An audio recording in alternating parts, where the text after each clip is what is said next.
Something was breathing underneath the city. And at 2:13 a.m., it finally reached the surface. Officer Ray Navarro had worked night patrol in Phoenix for 12 years. He'd seen wrecks, robberies, desert storms, but nothing like the call that came through his radio. Multiple 911 hang-ups near West Mercer Tunnel. Callers reporting. Moving shadows. Ray frowned. Dispatch say again? Static swallowed the reply. When he pulled up to the tunnel, every car was abandoned. Driver doors hung open. Headlights still on. Engines humming like the drivers had vanished mid-escape. Hello? Ray shouted, his voice bouncing off the concrete. No answer. Just a slow, scraping sound from inside the tunnel. He drew his flashlight and stepped in. The beam cut through dust and stopped on a shadow stretched across the wall. Problem was, nothing stood there to cast it. Ray shifted the light. The shadow didn't move with it. A chill crawled up his spine. His radio crackled. Units are advised to avoid dark zones. Repeat, avoid. The transmission snapped off into a wet, distorted noise. Then Ray noticed something worse. The tunnel had dozens of shadows layered over each other, twitching slightly like they were alive. He stepped forward and nearly tripped over a pair of boots lying in the dust. No one was inside them. Just the shoes, empty. He took a deep breath and forced himself onward. A figure stumbled out from behind a stalled pickup. A teenage boy, pale and shaking. "Sir," the kid gasped, grabbing Ray's arm. "Don't shine the light behind you." Ray slowly turned anyway. His own shadow wasn't attached to his feet anymore. It stood several feet back, getting taller, stretching unnaturally toward the ceiling. He jumped forward.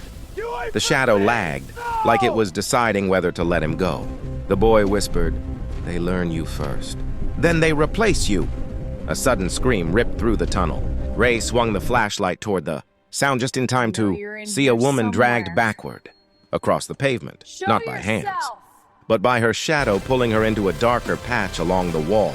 Her fingers clawed at the ground until both she and the shadow melted into blackness. Sparks rained from the broken tunnel lights overhead.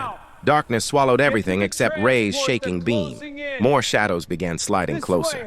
Some crawled along the ceiling. Others stretched thin as wires, inching toward his boots. "Stay in the light," Ray yelled. His voice echoed like a warning, but his flashlight flickered once, twice, then died. For a heartbeat, there was nothing. Then the emergency lights kicked on, dim, red, barely enough to see. All the shadows turned toward him at the exact same time. He grabbed the boy and ran.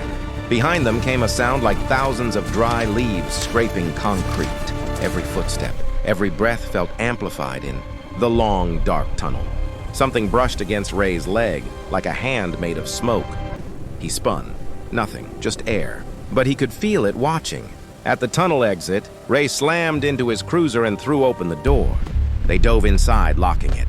Under the street lamp, he forced himself to look down.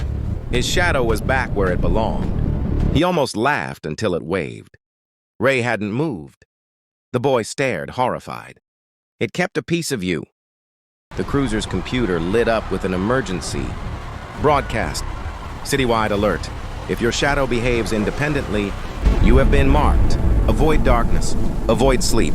Do not let the shadow fully separate." Ray looked around. Across the street, people were stepping out of buildings, checking the chaos. One by one, their shadows hesitated. Then several peeled off and remained still while their owners walked away like predators waiting. Ray realized the shadows weren't attacking indiscriminately. They were hunting with strategy, waiting, learning, adapting. The boy whispered, "What happens when they completely detach?" Ray's stomach turned. A man reached his porch before noticing his shadow was still in the yard. The shadow lifted an arm. The man froze slowly. He walked back toward him. Ray locked the cruiser doors again, breathing hard. Dawn was still hours away, and the city was running out of light. Ray tried to call for backup. Phone dead. Radio static. He turned around. The boy had disappeared. No scream. No struggle. Nothing. Just the faintest shimmer of movement along the tunnel wall. A shadow detached from the wall, inching toward the cruiser. Ray slammed the door shut again. The boy's disappearance, the missing people, the empty shoes in the tunnel, all pieces of the same terrifying puzzle. And somewhere deep beneath the city, I think I heard something. Waiting, smarter, faster, hungrier. Shadows weren't just shadows anymore. They were soldiers, and this was the beginning of Shadow City. Across the city, shadows slid across sidewalks, streets and alleyways, moving faster than any person could run. Ray realized the pattern. They didn't need eyes. They only needed to study movement. Every turn, every blink, every hesitation was logged in their strange, predatory minds. At the gas station on the outskirts, Ray spotted a man crouching behind the counter. His shadow lay perfectly still until it moved. It crawled up the wall, stretching toward Ray. The man's eyes went wide.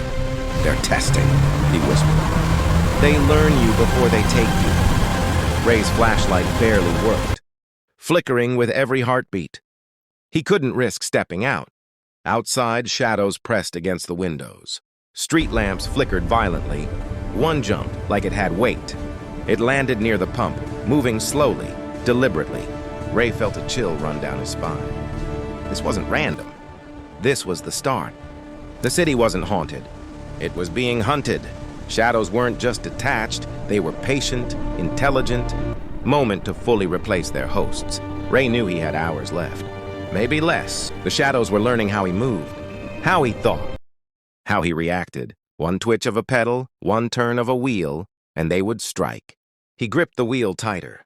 Every heartbeat echoed in his ears. Every shadow outside the windows flexed, stretched, and shifted. Then one voice, clear and distorted through the radio static, whispered, "You can't escape. You belong to the dark now." Ray slammed the door shut again. The boy's disappearance, the missing people, the empty shoes in the tunnel, all pieces of the same terrifying puzzle. And somewhere deep beneath the city, something waited, smarter, faster, hungrier. Shadows weren't just shadows anymore.